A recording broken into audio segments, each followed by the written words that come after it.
right, so I think we've got critical mass, so let's get started. Thank you for joining us today for Security Compliance 101, covering what it is and why vulnerability management is integral to staying compliant. My name's Courtney, and I run product marketing at Intruder, and I'm going to kick off today's session with a snapshot of what we're going to cover.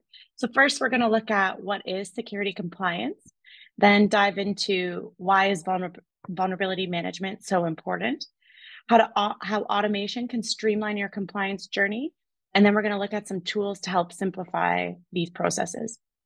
We'll wrap it up with a Q&A at the end.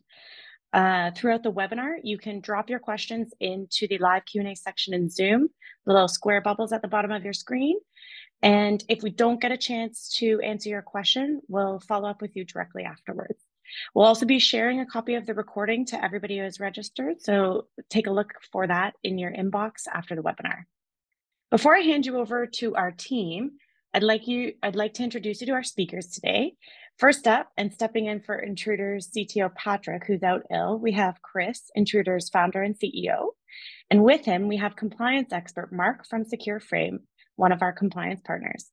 Chris and Mark, I'll hand it over to you for a quick intro, and then we'll get it kicked off.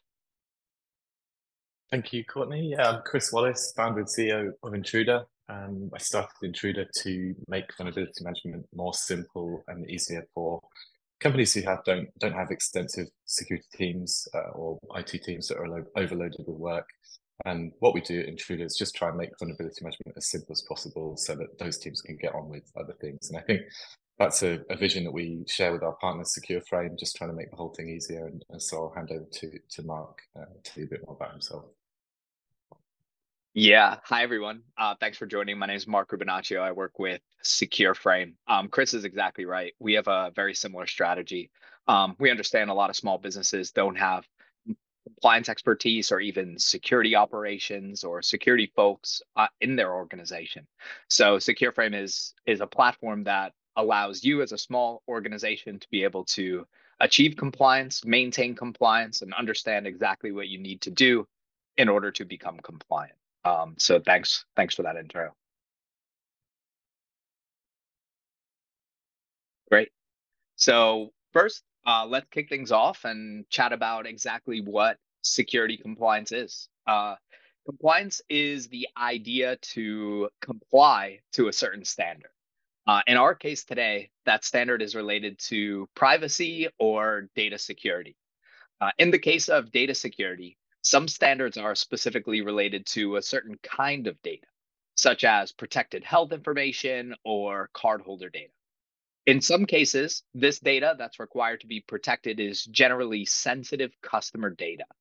This could be social security numbers or just what you as an organization consider personal data. Now, it's up to you as an organization to determine exactly what is the data that you need to protect.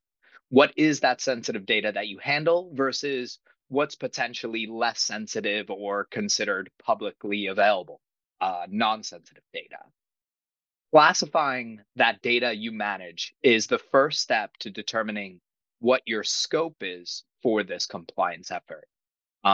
There are additional steps to scoping as well, such as determining exactly how you ingest this data, how you process the data. Where is this data transmitted throughout your environment and your network? Where do you store the data, and for how long do you store this data? All of these questions are incredibly important to determine what network systems, resources, people are indeed in scope for these security compliance efforts. A great way to kind of begin understanding what your scope is creating a network diagram and then also a data flow diagram. So that way you have a visual way of seeing exactly how that sensitive data is ingested all the way through its life cycle throughout your environment. Now I mentioned data being in scope, but not only is data in scope, but the infrastructure, the resources that impact this data, and then also personnel are going to be in scope for the audit. Any individual that has access to sensitive data or can impact the security of that data would be in scope for the assessment. Now we can chat about some of those controls that are needed to be implemented for the security compliance efforts. I personally like to categorize all of the controls into two main categories: operational controls and technical controls.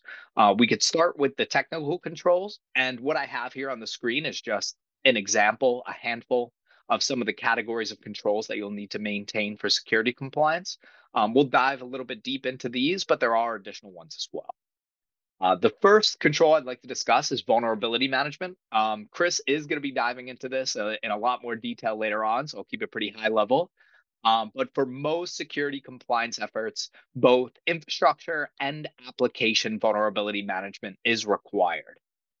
Infrastructure testing should consist of external vulnerability scanning, which is against any public-facing resources, and then internal vulnerability scanning, which is starting from a point within your network where all of the in-scope machines and resources are visible, performing some sort of authenticated scanning or a way where that vulnerability scanner can see all of your internal infrastructure. And then next is the application scanning, which should consist of both SAST and DAST, which are two acronyms that we'll chat about. SAST is static analysis testing, and this consists of a tool that's embedded in your software change management process, performing security testing against code changes prior to actually implementing those code changes into your environment. And then DAST is actually scanning the web application externally using a scanner such as Intruder. This tool will spider your web application and try injecting malicious data or code into input fields, and also testing all of the functions within that application. You can also implement authentication, where the scanner will then be able to see all of the pages in the app based on the permission, and then perform a comprehensive scan against your application. Now, to bring all of that vulnerability management effort together, next would be performing a penetration test. Penetration testing is the actual testing of your vulnerability management program by a person or a team that's trained and qualified to find and exploit vulnerability. Next, we'll jump into encryption. Encryption is ensuring that your sensitive data is indeed encrypted during transmission, especially over the internet and public networks. And then also ensuring that that sensitive data is encrypted when stored to ensure the confidentiality of that data. All of the security compliance frameworks that are out there will require encryption of some sort, transmission, and then also when stored, and then also require some sort of proper process for the management of the encryption keys, such as rotation and also access control related to who has access to those keys. Now, what if some of those configurations within your environment change? And let's say data is now being stored unencrypted. Well, that's where logging and monitoring will come into play. Logging of security events, such as changes to your production infrastructure, is required for compliance. There are some other security events, such as any sort of administrative access attempts, like we mentioned before, changes to critical data, enabling or disabling of the logs, and also any sort of other security events are indeed required to be logged and monitored.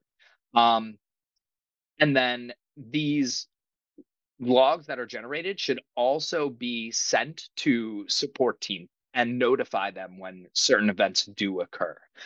Sending these alerts over email or Slack or some sort of messaging service is a great way to ensure that those folks are indeed monitoring these logs so that action can be taken against any of those events that occur. And the last example of a technical control is secure configuration. Secure configuration will start with baseline guidance, such as vendor documentation, or utilizing like a golden image of an operating system that is already secure. So that way, when you implement this OS or resource or whatever it is into your environment, it's already pre-configured to be secure, or you utilize this vendor documentation to ensure that before this operating system or virtual machine is spun up within production, it has all of the security configuration that it needs in order to then, maintain its security throughout. Now, not only is implementing the devices and resources securely important, but monitoring those resources throughout the life cycle of that resource is important as well. Making sure that security updates are properly installed during a regular cadence, making sure you're subscribing to like vulnerability feeds like CISA.gov to ensure that if this operating system does have a vulnerability that is found, you are made aware and then you can take action on it, and making sure that the security of these devices are monitored. Now, what we could do is jump into the operational controls. Now, these are less technical and more process driven. So the first one we'd like to talk about is onboarding and offboarding. Security compliance requires an onboarding process that consists of verifying the personnel you're hiring are actually who they say they are. Performing background checks and doing reference checks is a great way to help ensure this. New hires must also go through security awareness training and sometimes training for their specific role, such as if they're a developer, maybe they would need to go through some secure developer training. And then they also would need to accept any policies that relate to that person's role. When access is granted to these new hires, that access change must be tracked as well. And then the same goes for whenever access is changed for a current employee, and then terminations. So when access is revoked from a certain person, that access change must be documented, reviewed, and approved. Now, besides access changes, there's also software changes and infrastructure changes that must be managed and documented as well. Changes to the application or resources must be approved, reviewed, tested, and documented prior to the implementation of these changes. During an audit, the auditor will request to see a full population of all of the changes that occurred during that audit window, and then they'll select a sample of those changes to review that all of these things are documented: approval, review, testing. So it's important to make sure that a proper process is in place to ensure that all of those attributes are indeed documented and being implemented. Now, all of the aspects of this security control environment should have related policies and procedures. How you're doing logging, monitoring, vulnerability management, encryption, secure configuration. All of these things need to have some sort of policy and procedure related to it. A document stating how these controls are implemented within the environment, such as the configuration, tools used, and personnel responsible, should also be included in that policy documentation. For example, if you're using Intruder for vulnerability scanning, stating the frequency and the configuration of the scans, timeline for remediating those vulnerabilities based on the score of them, and then also who is the team responsible for performing the scanning and remediating the vulnerabilities is important to document in a vulnerability management policy. The last operational control I'd like to talk about is risk management. The first aspect to risk is determining what your assets are. This can just be the sensitive data and the related systems, or it could be like a secret sauce. Maybe you have a unique service and that's what your asset is, right? So determining what the asset is important to first establish before you go into your risk assessment. And then that risk assessment is determining what operational and technical security risks are within that environment, and then tracking those risks. So determining what risks you might have operationally could consist of having regular security team meetings, doing tabletop exercises where you walk through specific scenarios and see if there's any gaps. Those are two great ways to define operational risks. And then to determine if you have technical risks, that's where vulnerability management comes in. Vulnerability scanning, penetration testing, and then those subscribing to those feeds where you see vulnerabilities being presented to the public.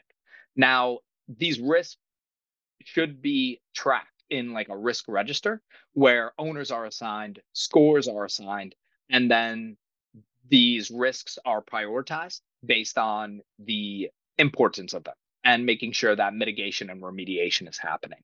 Now, what we could do is Now we can do is jump right into the audit process, which is once you understand the compliance framework you'd like to comply to, you first understand what the requirements are and if your current environment is meeting those requirements. Performing a gap assessment is critical to make sure you have all of those security controls in place prior to the actual audit. Now, there are some consulting firms that can help you with gap assessments and readiness assessments, or you could utilize a platform like Secureframe. Next is to implement all of the controls that you found were missing during the gap assessment. And then after that is getting that third-party auditor to come in and perform that assessment.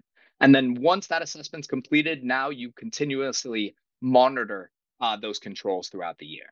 Now, what security compliance standard is right for you? It depends.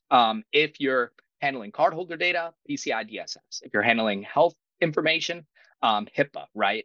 If you're handling customer data and you are mostly based in North America, then SOC 2 would be a great choice, or ISO 27001 for an international standard. So it really depends on what your market is and where your customers are, and that would be the right security framework for you. So I'll pass it on to Chris to talk more about vulnerability management in detail. Great stuff. Thanks, Mark. Looking through to the next slide, if I can. So, obviously, Mark's touched on this already, but just to give a quick recap for those who might not be familiar or aware of what vulnerability management is.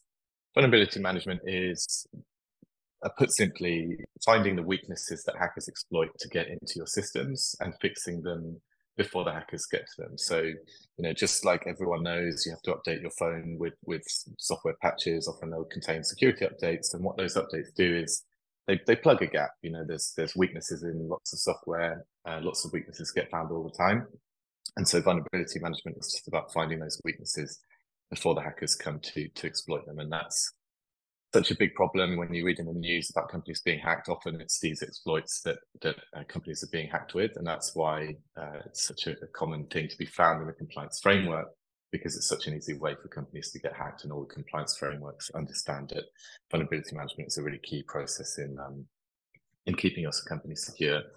And why is it that important? Because last year alone, 25,000 vulnerabilities were discovered. And when you break that down, that's nearly 70 every single day. That's 70 opportunities for your company to be affected by vulnerability that could let a hacker in the back door. And that's a lot. And not all of those 70 are going to affect your company and your systems. Not all of them are critical, but every once in a while, if you think about 70 a day, once in a while, one of them is going to affect you. And so vulnerability management really is about knowing when they affect you and fixing them as quickly as possible. And in terms of how quickly you need to fix these things, different compliance frameworks give you different guidelines. So PCI DSS, for example, says you need to run an external scan once a quarter. But if you look at how quickly attackers are exploiting these vulnerabilities now, if a vulnerability gets discovered tomorrow and announced, it'll often be within 30 days that attackers are actually exploiting those vulnerabilities. So already, I think PCI DSS is a little behind the curve and probably could do catching up with what's really going on in the world. But different compliance frameworks will give you different ideas. But from Intruder perspective, because what we see in attacker activity is exploiting things within 30 days, we would say actually 30 days to do a scan and check your latest vulnerabilities is probably a baseline. And if anything, you want to be doing it more often, that to give your teams time to fix these things. So yeah, vulnerability management, really, you want to be baking security into your regular process. You don't want this to be something that you wait until an audit comes along to pick up. You want to bake it into your process so that you're actually audit ready. So when the audit comes around, you can just say, hey, look, this is our vulnerability management process. We've been fixing our flaws all year round. And it makes that trip with the auditor a little easier. A bit like you wouldn't go a whole year without brushing your teeth and then turn up at the dentist and expect everything to be okay. You kind of want to be doing that background work so that the trip goes much better. And if you think about your teams as well, you don't want to wait a whole year and 70 vulnerabilities coming out every single day and then suddenly try and fix them all at once. It's going to put a really unsustainable load on your development teams, your IT teams. It's a much better idea to take care of these things as and when they crop up. And automation is a really important step in that. Obviously, the more you can automate this process, the more you can let the tooling do things for you, the easier this whole thing becomes. So yeah, tools are a really key part of making vulnerability management effective and easy. There's a few key steps in building a vulnerability management program. Obviously, it needs to be continuous, like I just said. Step one, though, is actually figuring out what it is you need to scan. Every company is different, but ultimately there'll be something, whether it's your internal assets like your laptops that need to be scanned, like Mark said, your internal attack surface.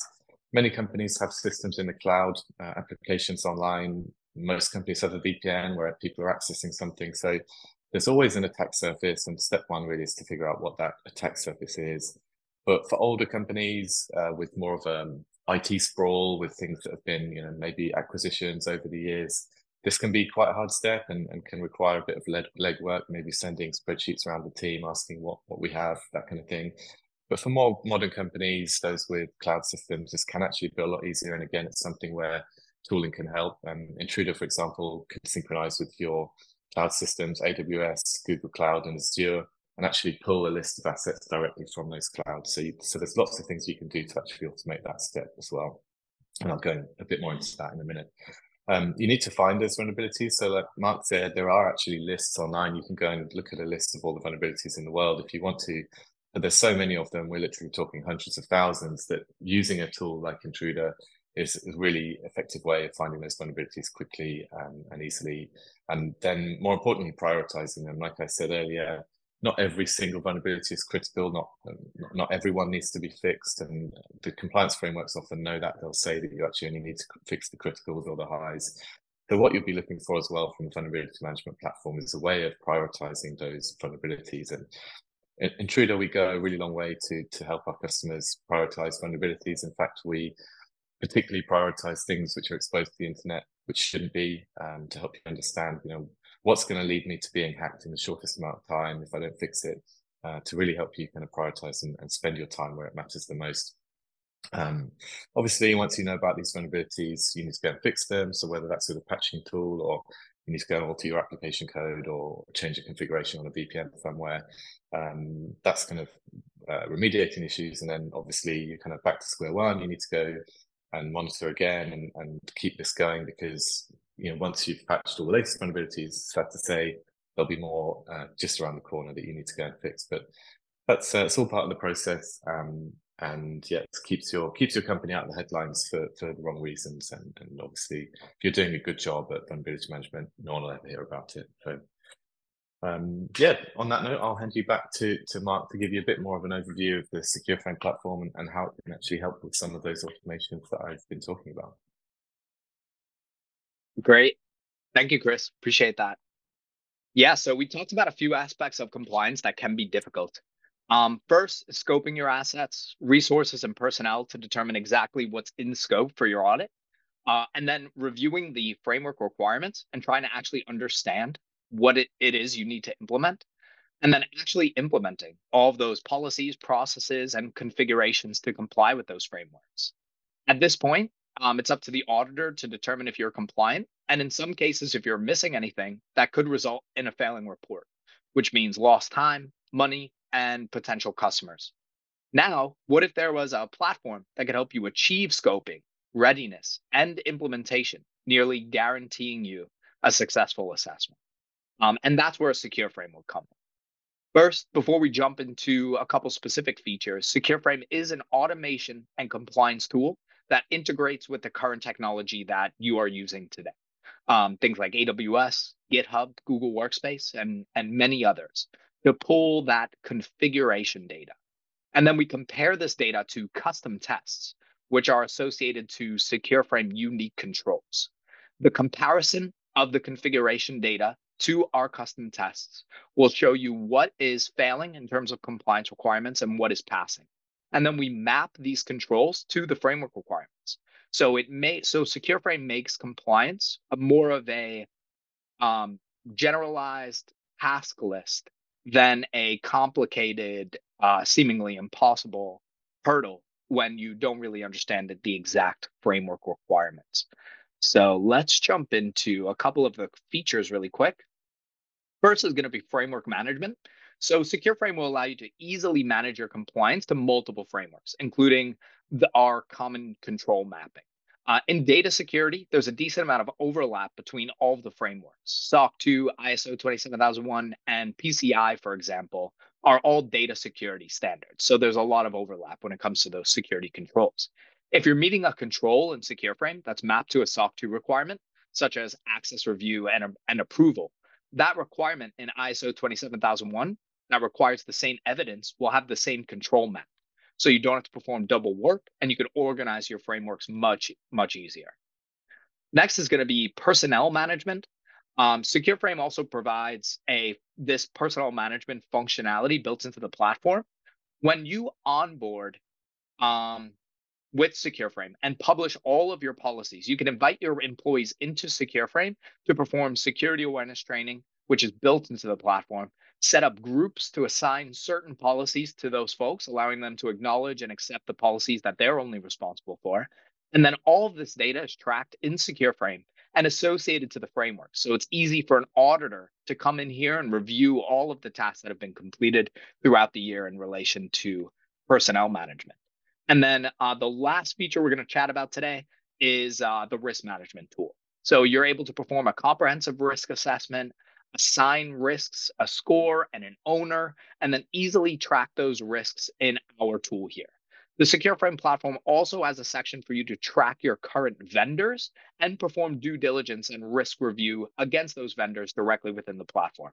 Now, these are just a few SecureFrame features. Definitely happy to chat about more about SecureFrame later on, but first I'll pass it back off to Chris to talk about Intruder and the vulnerability management platform. Thank you, Mark. Yeah, and so just like I said earlier, why did we create Intruder in the first place? There were already plenty of vulnerability management platforms. I'm sure there will be more in future, but a lot of them are kind of tricky to use or require you to have an expert background. I spent 10 years working as a penetration tester, like expert ethical hacker. And even then, some of these tools are tricky to use. And with the proliferation of hacking and the amount of companies that need to protect themselves, what was needed was actually a tool that makes vulnerability management a lot more streamlined and simple. And that's why we created Intruder. And I'll just take you through a few of the screens to give you a flavor of how we go about making it as simple as we do. When you come to do compliance, if you're setting up vulnerability management specifically for compliance purposes, like I said, step one is really figuring out what you need to scan. And you can see here in the Intruder platform, when you go to set up your scans for the first time, you'll need to add a target. And what that means is what it is that you want to discover vulnerabilities in. So at the top there, you can see the IP or domain option. That basically means anything you have on the internet, whether it's IPs of a VPN that you use, domain of a website or an application where you start up hosting your applications online. You can plug those all in manually if you want to. And like Mark was talking about, dynamic application scanning as well. If you want to add a login, like a credential, to scan inside those applications, you can do that in Intruder as well. Secondly, though, there you see the cloud account sync. So that's the way for Intruder to connect up with your cloud accounts. So we can connect into Google Cloud, AWS or Azure, and constantly pull all of the systems that you have on the internet to make sure everything's being scanned all the time. And there's some real benefits to that, in that not only can we help with your initial setup, we can find everything you have on the internet right now, but as time goes on and your development or IT teams are kind of adding new systems or removing systems, we can constantly keep a profile of actually what you have on the internet and make sure the right things are being scanned. We also can make sure that as soon as something comes online, we scan it immediately. And we also make sure that as something goes offline or you pass the IP back to AWS, it reassigns it to someone else, that we're not surfacing vulnerabilities on someone else's systems. The last thing you want to do when you're doing all this work for compliance is actually be chasing around after a vulnerability that's not even your own. So Intruder does a lot to make sure that we're synchronized with the systems you have and make sure that we're not looking at anything else. And finally, you can add your internal targets as well. You can install an agent on your laptops and your servers to surface that vulnerability information one layer beneath what's available on the internet. And that's important because attackers can breach your company by sending like documents to your employees, which are malicious documents designed to take advantage of flaws in like local software like Microsoft Word or Excel or anything that's running on your workstations that is not fully patched. And it's a common way that attackers gain access to businesses. So Intruder provides the entire attack surface for vulnerability management. Once you've added all your assets, you then want to go and run or create a scheduled scan. So you ideally want this all happening in the background, right? You don't want to be logging on and starting scans every week. So you can choose to run scans daily, weekly, or monthly. And we, like I said earlier, we recommend it at least monthly. You could set them up to go weekly or daily, but one of the features that is very popular with Intruder's customers is actually called emerging threat scans. So outside of your scheduled scan, you can do a scan every 30 days if you want to, but every time a new vulnerability is discovered, we'll actually proactively scan your systems looking for that latest vulnerability, and we'll message you if we find that you're affected by that vulnerability. And it's a really beneficial feature for companies who don't have big security teams, or frankly, even security teams don't have time to be constantly reading the news. So Intruder is always proactively watching your back for the latest vulnerabilities, and we'll notify you if you need to do anything. Finally, on our issues page, so this is actually just a snapshot of what we call noise. So like I said, there are plenty of vulnerability management platforms, plenty of vulnerability scanners in the world. And what they got really good at is finding things. And sometimes, frankly, they find too many things and they report so much information. It's really hard to wade through and find out what mattered. Some of these examples here, you can see PHP version detection, Nginx server detection. These aren't actually vulnerabilities. These are what's coming back from the scanning engine that we use. We use a commercial scanning engine. We have multiple scanning engines that we can use for our customers, but not everything that they come back with is actually relevant and going to help you secure your company. So we filter those off into the noise panel, and that's particularly useful when it comes to gaining compliance, because actually you don't want to show an auditor necessarily all of this information that's coming back. It's distracting, it's not helpful. So we filter that off into the noise section. And we make sure that when we do report issues to you, they're actually actionable things that do affect your security, something you need to do something about, and we'll prioritize those things to help you stay secure. So that's just a whistle-stop tour of the Intruder platform. You know, we've got plenty of other features, but I don't want to go on too long. I'm sure we've got a few questions that we'd like to get through. So yeah, thanks everyone. Thanks Mark for taking us through, and I guess back to Courtney for questions. Yeah. Thank you so much, Mark and Chris. That was a great sort of whistle-stop tour of the essentials of security compliance and vulnerability management. We've had a few questions come in, so let's jump in. Chris, the first question's for you. Does vulnerability scanning count as a manual pen test? Yeah, this is quite a common question, actually. So like Mark said earlier, these compliance frameworks will often say that you need to do vulnerability management, vulnerability scanning, and penetration testing. The penetration test is a manual check. It's very high quality, often done by a penetration tester like myself, who will spend a whole week looking through your systems for every last flaw they can find.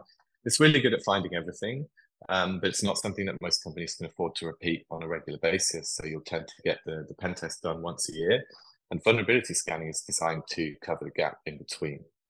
They're both really important. Like I've been saying about these emerging threats, there's no point having a penetration test done in January and then waiting until the next January to get another pen test. You're actually potentially missing these 70 vulnerabilities that come out every single day.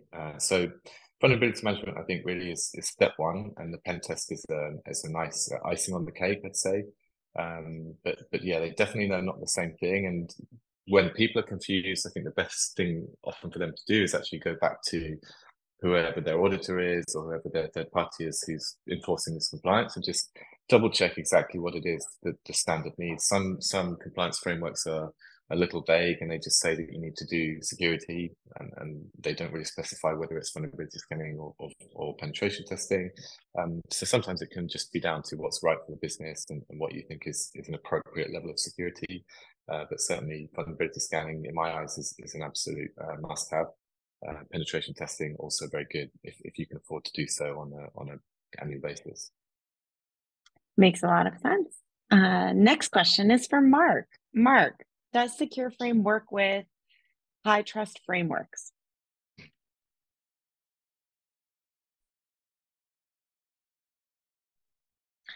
Well, Mark, I think you're on mute. I was on mute. Yeah, exactly. Sorry. So yeah, I did see this question come in. High trust is an interesting framework, right? Where it's technically based on NIST 853, and SecureFrame does have all of the NIST 853 framework requirements mapped to controls, so all the way up to NIST high. So if you are looking for a platform to help organize your NIST 853 controls, SecureFrame can help you do that.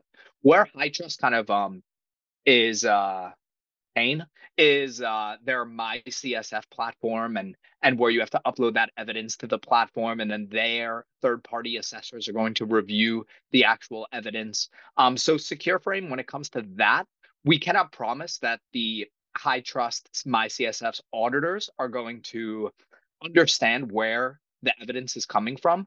A lot of where SecureFrame's value comes in is with our partner auditors. They understand that a lot of the evidence that we're gathering is through the integrations and the configuration tests that we're running, where my CSF auditors are likely used to seeing screenshots. And if they receive instead a generated JSON file of configuration data, they might not accept that. So in regards to high trust, we can definitely help you understand and meet all of the NIST 853 controls, but you may just need to upload evidence manually to the MyCSF portal.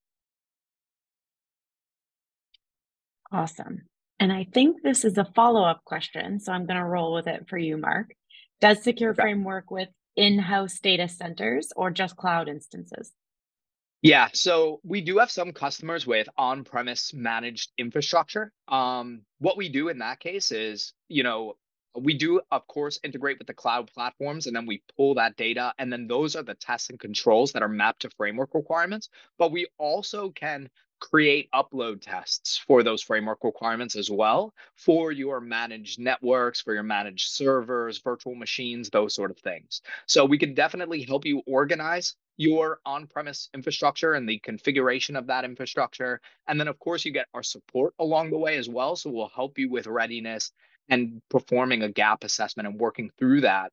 But it's just not going to be as automated as if you were in the cloud.